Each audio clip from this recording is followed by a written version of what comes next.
সকলোকে নমস্কাৰ জনাই মোৰ মিনি ব্লগলৈ আপোনালোকক স্বাগতম জনালোঁ। বহুদিন হ'ল মই মিনি ব্লগ দিব পৰা নাই, যিহেতু কৰ্মক্ষেত্ৰত বহুত ব্যস্ত থকাৰ কাৰণে। সেয়েহে ছানডে মই ফেমিলিৰ লগত ওলাই গ'লোঁ গোৱালপাৰা জিলাৰ আমাৰ সকলোৰে পৰিচিত উৰপদ বিললৈ।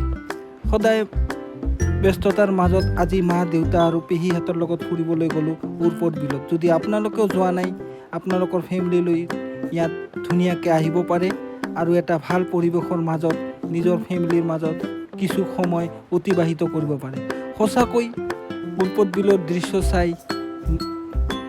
নিজকে বহুত ধন্য বুলি ভাবিলোঁ যে এনেকুৱা এটা ভাল পৰিৱেশন আমাৰ গোৱালপাৰা জিলাটো এতিয়ালৈকে জীয়াই আছে। আৰু কিছুমান ঠাইত গ'লে কিছুমান বস্তু শিকিব পাৰি। তাৰে এটা সৰু উদাহৰণ মই আজি পালোঁ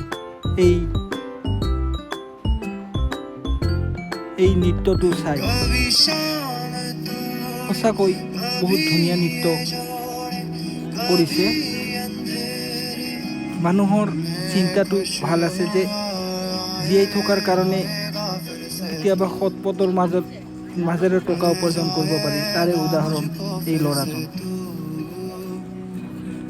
এটা ভাল নৃত্য কৰিছে আৰু এই নৃত্য চাই নিজকে বহুত ধন্য বুলি ভাবিলোঁ। আশা কৰোঁ এই ল'ৰাজন যেন আগুৱাই যায় আৰু এনেকৈ উৰপদ বিলৰ মনোমোহা দৃশ্য চাই নিজকে আপোনহাৰা হৈ পুনৰ নতুন চিন্তাৰে নতুন ব্লগলৈ আপোনালোকক লগ পাম। এই আশাৰে মই আজি এই মিনি ব্লগটো সমাপ্ত কৰিলোঁ।